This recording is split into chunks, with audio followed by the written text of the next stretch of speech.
2 years ago, I tried to tell you that Peyton Manning loses, let the media bias show, as it did, obviously, last year after Super Bowl 48 and that embarrassing performance by Peyton Manning and his Denver Broncos. I told you that Peyton Manning's legacy is chokes and excuses.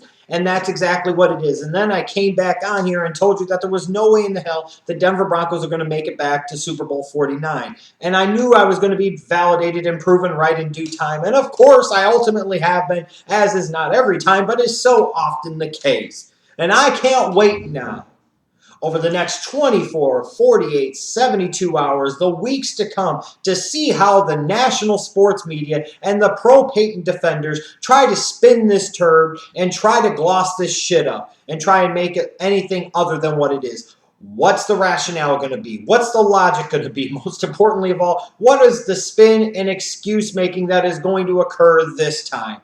Is it going to be that the bye week hurt the Broncos? Is it going to be that the game plan was terrible on offense, that the play calling didn't help Manning and it put him in bad positions? Is it going to be that the weapons around Peyton Manning weren't enough and they didn't do enough to help him? Is it going to be about the defense not playing well enough? Is it going to be about the referees and bad officiating costing them the game? Is it going to be just that the Colts got lucky and they just happened to catch the Broncos on a bad day? Is it going to be that Peyton Manning was too busy filming nationwide commercials in order to sit there and prepare effectively for this game? Are we going to be talking about the fact that he had Papa John's pizza grease on his fingers and that resulted in several deep throws being way off the mark? Are we going to talk about the mile-high air of Denver, Colorado, causing shortness of breath due to asphyxiation in the esophageal region of Peyton Manning? Are we going to talk about Joe Montana wearing his Super Bowl rings on the sideline, and therefore Peyton Manning got the glare from the sun off of the rings into his eyes and then affected his ability to see down the field when he threw the fucking ball?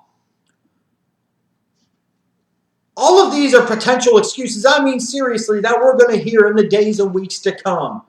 And we're going to see how the media tries to spin this and tries to deflect away from this very North Korean propaganda style and now try to hit you sentimentally in the feels. And they're going to talk about how Peyton Manning could retire and talk about how tragic and sad that is. They're going to blame the coaching staff and they're going to blame that shit. And they're going to sit there and give you all of these types of excuses. But the bottom line is, the real deal truth about Peyton Manning is exactly what the hell you saw in this divisional round playoff game against the Indianapolis Colts.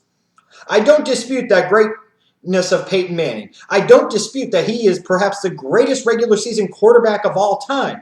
But I also call him the greatest regular season quarterback of all time for a reason. Because so often this clown shows up and chokes and plays so beneath his abilities come playoff time. 9 times throughout his career, Peyton Manning-led teams have been one and done in the playoffs. 9 times. No other quarterback in NFL history, I believe, has done that more than 4 times. Peyton Manning has more than doubled that mark.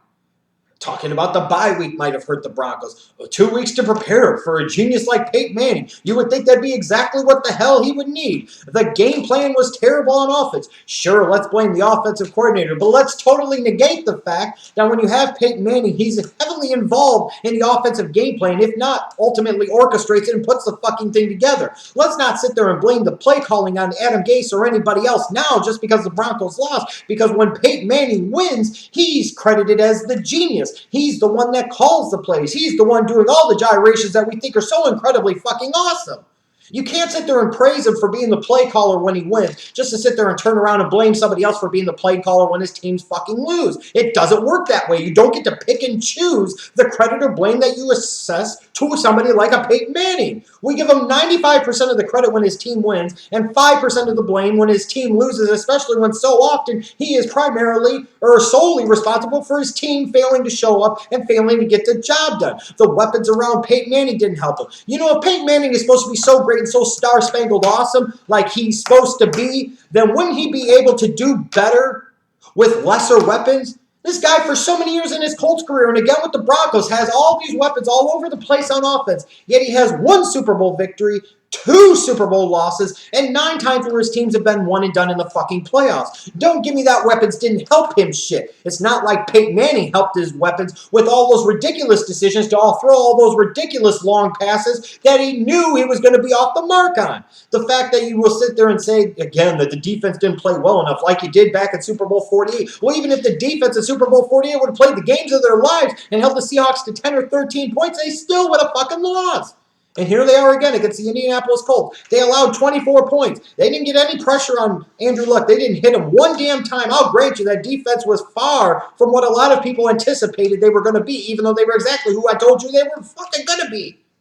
But it doesn't matter because that Denver Broncos-led offense with guys like Demaryius Thomas and Julius Thomas and Wes Welker and Emmanuel Sanders is so awesome. You've got Ryan Clady back, and then you've got the greatest quarterback of all time, Peyton freaking Manning, and they score 13 damn points against a so-so middle-of-the-road Colts defense. The Colts got lucky my ass. Andrew Luck went into Mile High even with 2 turnovers, and he pushed Peyton's shit in. Because he's the better quarterback now. Accept it. Colts fans should be happy that Peyton's ass is gone. They shouldn't be sad. They should be thankful for the future that they have with Andrew Luck. Peyton Manning got outplayed, period, and it's not even close. And all this other shit, talking about this and talking about that, and now trying to blame the coaching staff. Oh, don't just blame the coaching staff now. Peyton Manning chose the Denver Broncos for a reason.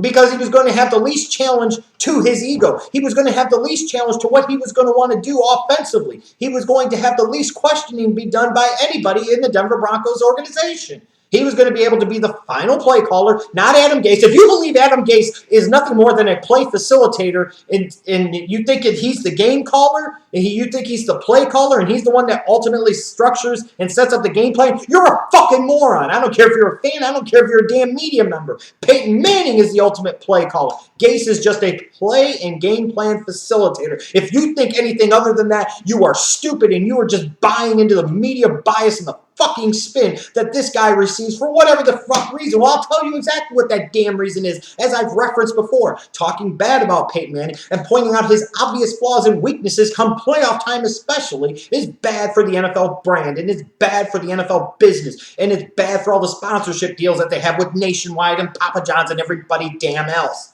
You look at the ridiculousness of Peyton Manning in this game. All those freaking long throws where he's off the mark by 5, 10 freaking yards. In a game where he knows the Colts are vulnerable against the run. And he has a C.J. Anderson who's been running the ball very well. Knowing that you need that running game. You need to establish that physical identity. Peyton Manning does what he so often does and says, fuck it. I'm Peyton Manning. I'm going to throw the ball twice as much as I run the damn ball. 46 passes to 20 runs is just completely and totally ridiculous, especially at this stage and moment in time in Peyton Manning's career when he's starting to go severely on the decline.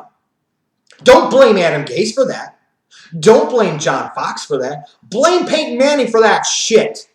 Because at the end of the day, he is the ultimate decider. He is the ultimate play caller. And to sit there and say that he's anything other than that is completely and totally ludicrous, especially when so many of you asshats who will sit there and perpetuate this narrative about all this crap, blaming the coaching staff, will sit there when the Broncos win and when Peyton Manning looks so star-spangled awesome in the regular season and talk about how Peyton Manning is the great play caller and he's the great offensive mind and he's the one that really runs the show. Make up your fucking mind. Which one is it, people? The fact of the matter is he too often overthinks. It's paralysis by analysis, as I've referenced before accurately, and will reference again. He puts too much on his shoulders, doesn't trust the others around him, and as a result, he tightens up. He doesn't play well. The team follows his lead. They don't play well. And what happens? Another one and done for the fucking Denver Broncos. And it's sad that I even have to look at Peyton Manning like this. He's truly a once-in-a-generation type of quarterback, a once-in-a-generation type of player. Easily one of the greatest quarterbacks of all time, arguably the greatest regular season quarterback of all time. But the media bias and the pro-Peyton spin is so out of control and so ridiculous that it's created this in me. And it's made me think about this guy this way and view this guy this way. And it just shouldn't be the case. But it is what it fucking is. Peyton Manning showed up in the playoffs again. Playoff Peyton Manning struck again. What's your fucking excuse now? The fact of the matter is, there is no excuse. Peyton is who he's always been in the fucking playoffs. And don't give me that he won a Super Bowl crap. Look at his run in the playoffs that year. It was far from spectacular. And he beat a Rex Grossman-led fucking team. He beat a Rex Grossman-led team in the fucking Super Bowl, for crying out loud.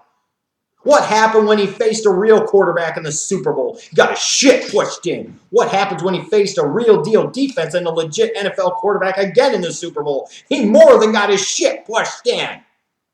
The bottom line is Peyton Manning is a choke artist come playoff time.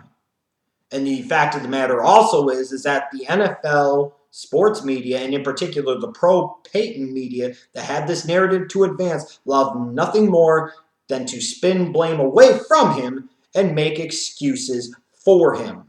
And I see right through this shit. Playoff Peyton Manning showed up again.